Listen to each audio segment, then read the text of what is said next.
ಹುಟ್ಟಿ ತೊಟ್ಟಿಲ ಎಣದ ಕೇತೇಶ್ವರ ಹುಟ್ಟಿ ತೊಟ್ಟಿಲ ಎಣದ ಕೇತೇಶ್ವರ ಸತ್ಯ ಶುದ್ಧ ನಡೆ ಆಚಾರ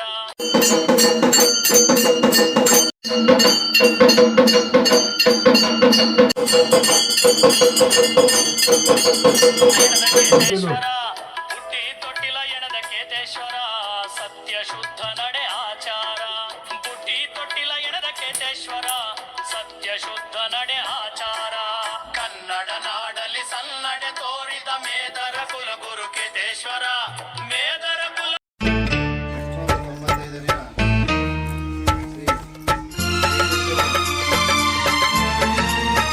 ಜ್ಯೋತಿ ಕಾರ್ಯಕ್ರಮ ರಾತ್ರಿ 2 ಗಂಟೆ ಆದರೂ ಸಹಿತ ನೀವು ಒಳ್ಳೆ ಕಾರ್ಯಕ್ರಮವನ್ನು ನಡೆಸಿಕೊಟ್ರಿ, ಸಂಘಟನೆಯನ್ನು ಪ್ರಬಲ ಮಾಡಿದ್ರಿ.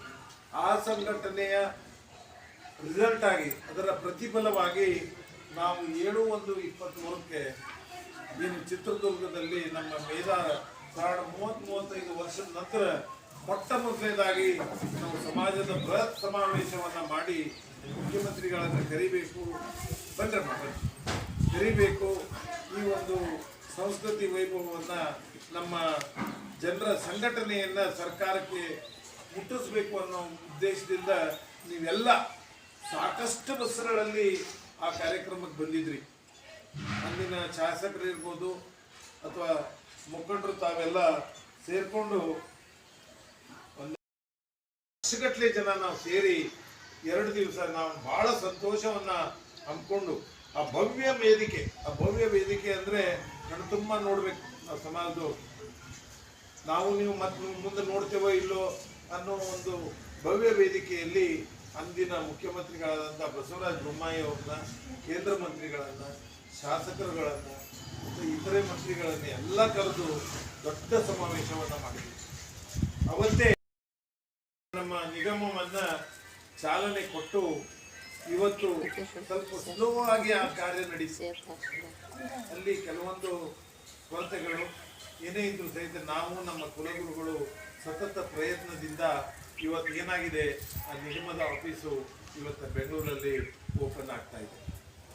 ಯಾಕೆ ಈ ಮಾತು ಹೇಳ್ತೀನಿ ಅಂದರೆ, ಇವತ್ತು ಬೆಂಗಳೂರಿನಲ್ಲಿ ಒಂದು ಕಟ್ಟಡದ ಬಾಡಿಗೆ, ಅದು ವಿಧಾನಸೌಧದ ಸುತ್ತಮುತ್ತಲು ನಾವು ಒಂದು ಆಫೀಸ್ ಓಪನ್ ಮಾಡಬೇಕಾದ್ರೆ ಕನಿಷ್ಠ ಅದರ ಬಾಡಿಗೆ ತಿಂಗಳಿಗೆ 2 ರಿಂದ 3 ಲಕ್ಷ ಕೊಡಬೇಕಾಗ್ತದೆ. ಆ ದುಡ್ಡನ್ನು ಕೊಡಬೇಕಾದ್ರೆ ಒಂದು ವರ್ಷಕ್ಕೆ 25 ರಿಂದ 30 ಲಕ್ಷ ರೂಪಾಯಿ ಬರೀ ಅದರ ಬಾಡಿಗೆಗೆ ಹೋಗ್ತದೆ. ಆಮೇಲೆ ಯಾದಗಿರಿ ನಗರದಾಗ 92 ಮನೆಗಳಿದ್ದಾವೆ, ಭೀಮನಹಳ್ಳಿಯಲ್ಲಿ 21 ಮನೆಗಳಿದ್ದಾವೆ, ರಾಂಪುರ ಮತ್ತು ದಂತಪುರ ಮೋಟ್ನಹಳ್ಳಿ ಒಳಗೆ 9 ಮನೆಗಳಿದ್ದಾವೆ, ರಾಮಸಮುದ್ರದಲ್ಲಿ 9 ಮನೆಗಳಿದ್ದಾವೆ, ಚಾಮನಹಳ್ಳಿಯಲ್ಲಿ ಹತ್ತಿಕುಣಿಯಲ್ಲಿ 11 ಮನೆಗಳಿದ್ದಾವೆ, ಅರಿಕೇರ ಚಿಂತನಹಳ್ಳಿಯಲ್ಲಿ 4 ಮನೆಗಳಿದ್ದಾವೆ, ಮುಂಡಲಗಿ ಬೆಳಗೇರಿಯಲ್ಲಿ 50 ಮನೆಗಳಿದ್ದಾವೆ, ಯರಗೋಳಕ್ಕೆ 7 ಮನೆಗಳಿದ್ದಾವೆ, ಕಾತಳಗೇರಿಗೆ 15 ಮನೆಗಳಿದ್ದಾವೆ, ಬಂದಹಳ್ಳಿಗೆ 14 ಮನೆಗಳಿದ್ದಾವೆ. ಅದೇ ರೀತಿ ಆಶನಾಳ್ 26 ಮನೆಗಳಿದ್ದಾವೆ, ಗುರುಮಿಟ್ಗಲ್ದಲ್ಲಿ 36 ಮನೆಗಳಿದ್ದಾವೆ. ಸುಮಾರು 215 ಮನೆಗಳು ನಿಮ್ಮ ಸುರ್ಪುರ್ ಬಿಟ್ಟು ಹೊರಗಡೆ, ಸುರ್ಪುರ್ ಮತ್ತು ಶಾಪುರ್ ಬಿಟ್ಟು ಅಲ್ಲಿ ಅಷ್ಟು ಮನೆಗಳಿದ್ದಾವೆ. ಅಂದ್ರೆ ಅಷ್ಟು ಮನೆತನಗಳು, ಜನಸಂಖ್ಯೆ ಅಲ್ಲ ನಾ ಹೇಳೋದು, ಮನೆಗಳ ಸಂಖ್ಯೆ ಇನ್ನೂ ಹೆಚ್ಚಿಗೆ ಇರ್ಬೋದು. ಅವತ್ತು ನಾವು ಗಡಿಬಿಡಿಯಲ್ಲಿ ಈ ಜ್ಯೋತಿ ಕಾರ್ಯಕ್ರಮದಾಗ ಒಂದು ಸ್ಟ್ಯಾಟಿಸ್ಟಿಕ್ಸ್ ಕೊಡ್ರಿ ಅಂದಾಗ ಪಾಪ ಮಕ್ಕಳು ಮಾಡಿದ್ದಾರೆ, ಅದರಲ್ಲಿ ಮಿಸ್ಟೇಕ್ಸು ಭಾಳ ಇದ್ದಾವೆ. ಇವತ್ತು ಏನಾಗಿದೆ ಹೇಳ್ತೀನಿ ನಿಮ್ಗೆ. ಯಾಕೆ ಈ ಮಿಸ್ಟೇಕ್ಸ್ ಅದಾವೆ ಅಂದರೆ, ನಮ್ಗೆ ಇವ್ರು ಮಾಡಿದಂಥ ಸರ್ವೆಯಲ್ಲಿ 162 ಮನೆ ಅಂತ ಕೊಟ್ಟರು. ಆದ್ರೆ ನನಗೆ ತಿಳಿದು ಬಂದಂಗೆ ನಿಮ್ಮಲ್ಲಿ 500 ಮನೆಗಳಿದ್ದಾವೆ. ಸುರ್ಪುರಾಗ ಅದಾವಿಲ್ರಿ, ನಿಮ್ಮಲ್ಲಿ 500 ಮನೆಗಳಿದ್ದಾವೆ.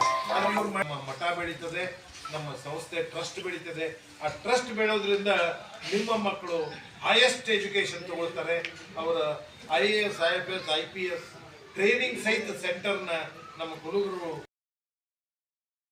ಕರ್ನಾಟಕ ರಾಜ್ಯದ ಚಿತ್ರದುರ್ಗದಲ್ಲಿ 6 ಎಕರೆ 3 ಗುಂಟೆ ಸ್ಥಳಗಳಲ್ಲಿ ನಮ್ಮ ಮೇದಾರ ಗುರುಪೀಠ ಮತ್ತು ಬೃಹತ್ ಕಟ್ಟಡಗಳಾಗಿದ್ದು ಇನ್ನೂ ಸಾಕಷ್ಟು ವಿದ್ಯಾಸಂಸ್ಥೆಗಳು ಆಗಬೇಕಿದೆ. ಇದೆಲ್ಲ ಆಸ್ತಿಯ ವಾರಸುದಾರರು ನಾವೆಲ್ಲ ಭಾರತ ದೇಶದ ಕರ್ನಾಟಕದ ಪ್ರತಿಯೊಬ್ಬ ಮೇದಾರ ಕುಟುಂಬದವರ ಆಸ್ತಿಗಳ ಮಾಲೀಕರಾಗಿರುತ್ತಾರೆ. ಇವುಗಳ ನಿರ್ವಹಣೆ, ಅಭಿವೃದ್ಧಿ, ಬಡ ಮಕ್ಕಳ ಉಚಿತ ಶಿಕ್ಷಣ, 12ನೇ ಶತಮಾನದ ಶಿವಶರಣ ಪೂಜ್ಯ ಶ್ರೀ ಕೇತೇಶ್ವರ ಶರಣರ ಶಿವಶರಣೆ ಪೂಜ್ಯ ಸಾತಮ್ಮನವರ ತ್ಯಾಗ, ಶ್ರೇಷ್ಠ ದಾಸೋಹದಿಂದ ಬಸವಣ್ಣನವರನ್ನು ಪರಮಾತ್ಮನನ್ನು ನೇರವಾಗಿ ಕಂಡ ಸೂರ್ಯನಿಗೆ ಆಣೆ ಇಟ್ಟ ಶ್ರೇಷ್ಠ ದಾಸೋಹದಿಂದ ಮೆಚ್ಚಿಸಿದ ಇವರ ದಾಸೋಹ ಪರಂಪರೆಯನ್ನು ನಮ್ಮ ಕುಲಗುರುಪೀಠದಲ್ಲಿ ಶರಣರ ಹೆಸರಲ್ಲಿ ಪ್ರಾರಂಭಿಸುವುದು ಹಾಗೂ ಮುಂದುವರಿಸುವುದು ನಿಮ್ಮೆಲ್ಲರ ಪ್ರತಿಯೊಬ್ಬರ ಮೇದಾರ ಬಾಂಧವರ ಜವಾಬ್ದಾರಿ ಆಗಿರುತ್ತದೆ.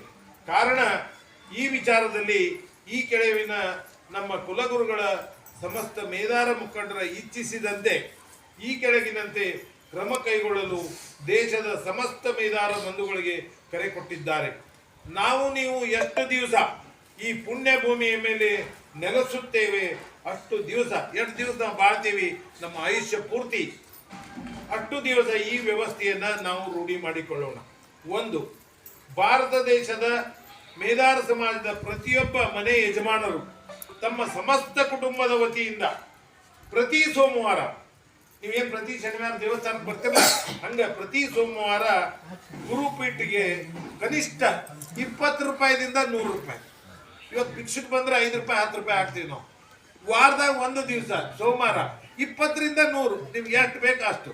ನೀವು ಏನು ಮಾಡ್ರಿ, ಯಜಮಾನ್ರು ಹೊರಗೆ ಮುಂದೆ ಕಿಸಿದಾಗ ಕೈ ಹಾಕ್ರಿ, ಅವು ಎಷ್ಟು ರೊಕ್ಕ ಕೊಡು ತಕ್ಕೊಂಡು ಆ ಗುರುಪೀಠಕ್ಕೆ ಹಾಕ್ರಿ. ಮಾಡ್ತೀರಾ? ಮಾಡ್ತೀರಿ? ಮಾಡಿ. ಪ್ರತಿ ಸೋಮವಾರ ನಮ್ಮ ಗುರುಪೀಠ ಟ್ರಸ್ಟ್ಗೆ 20 ರಿಂದ 100 ರೂಪಾಯಿ ದೇಣಿಗೆ ರೂಪದಲ್ಲಿ ಟ್ರಸ್ಟಿನ QR ಕೋಡ್ ಇಲ್ಲವೇ ಟ್ರಸ್ಟಿನ ಅಕೌಂಟ್ಗೆ ವರ್ಗಾಯಿಸುವುದು, ಶರಣರ ಆಶೀರ್ವಾದ ಪಡೆಯುವುದು. ಇಲ್ಲೊಂದು QR ಕೋಡನ್ನು ಹಾಕಿದ್ದೀವಿ ನಾವು. ಇಲ್ಲಿ QR ಕೋಡ್ ಇದೆ.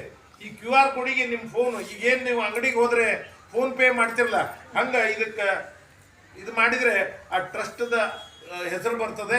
ಅದರ ಅಕೌಂಟಿಗೆ ಹೋಗಿ ನೀವು 1 ರೂಪಾಯಿ ಹಾಕಿದ್ರು, ಎಷ್ಟೇ ದುಡ್ಡು ಹಾಕಿದ್ರು ಸಹಿತ ಅದಕ್ಕೆ ಹೋಗಿ ಜಮಾ ಆಗ್ತದೆ. ಯಾವುದೇ 1 ರೂಪಾಯಿ ಸಹಿತ ಯಾವುದೇ ಅವ್ಯವಹಾರಗಳಾಗಲ್ಲ. ಪಾರದರ್ಶಕವಾದಂಥ ಈ ಅಕೌಂಟಿಗೆ ಹೋಗ್ತದೆ. ಗೊತ್ತಾಯ್ತಾ? ಎರಡನೇದು, ಭಾರತ ದೇಶದ ಮೇದಾರ ಸಮಾಜದ ಪ್ರತಿಯೊಬ್ಬ ವ್ಯಾಪಾರಸ್ಥರು, ಉದ್ದಿಮೆದಾರರು ಹಾಗೂ ಇತರ ಉದ್ಯೋಗಿಗಳು ನಮ್ಮ ಗುರುಪೀಠದ ಟ್ರಸ್ಟ್ಗೆ ಪ್ರತಿ ಸೋಮವಾರ 100 ರಿಂದ 500 ರೂಪಾಯಿ ದೇಣಿಗೆ ರೂಪದಲ್ಲಿ ಟ್ರಸ್ಟಿನ QR ಕೋಡ್ ಇಲ್ಲವೇ ಟ್ರಸ್ಟಿನ ಅಕೌಂಟಿಗೆ ವರ್ಗಾಯಿಸುವುದು, ಶರಣರ ಆಶೀರ್ವಾದ ಪಡೆಯುವುದು. ಅಕೌಂಟಿಗೆ ಹಾಕ್ತೇನೆಂದ್ರೆ ಅಕೌಂಟ್ ನಂಬರ್ ಇದೆ, IFSC ಕೋಡ್ ಇದೆ, ಅದಕ್ಕಾದ್ರೂ ಹಾಕ್ಬೋದು ನೀವು. ಅನಂತರ ಮೂರನೇದು, ಭಾರತ ದೇಶದ ಹಾಗೂ ಹೊರದೇಶದಲ್ಲಿ ಮೇದಾರ ಸಮಾಜದ ಪ್ರತಿ ಸರ್ಕಾರಿ, ಅರೆ ಸರ್ಕಾರಿ ನೌಕರರು ಮತ್ತು ನಿವೃತ್ತಿ ಮೇದಾರ ಬಂಧುಗಳು ತಮ್ಮ ನಿವೃತ್ತಿ ವೇತನದ ಪ್ರತಿ ತಿಂಗಳ 1 ದಿನದ ಸ್ಯಾಲರಿ ಸಂಬಳವನ್ನ ಆ ತಿಂಗಳ 1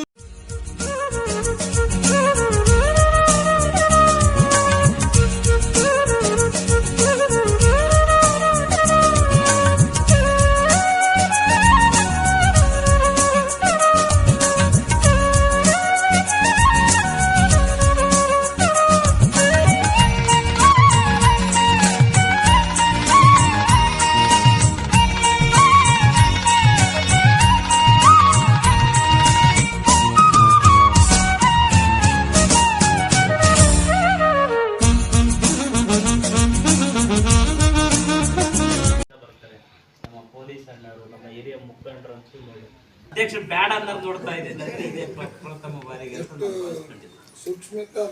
ನೀವು ಯುವಕರುಗಳು ಬಹಳ ನಿಮ್ ಸಂಘಟನೆ ಬೆಳಿಬೇಕಪ್ಪ. ಹೆಂಗ್ ಸಂಘಟನೆ ಬೆಳೆದ್ರೆ ಮಾತ್ರ ಇವತ್ತು ಹಿಂಗೆ ಗಣಪತಿ ಎಷ್ಟನ ದೇಣಿಗೆ 10 ರೂಪಾಯಿ ಕೊಟ್ರು, ಇವತ್ತು ಕೂಡ 100 ರೂಪಾಯಿ ಕೂಡ ಅಲ್ವಾ?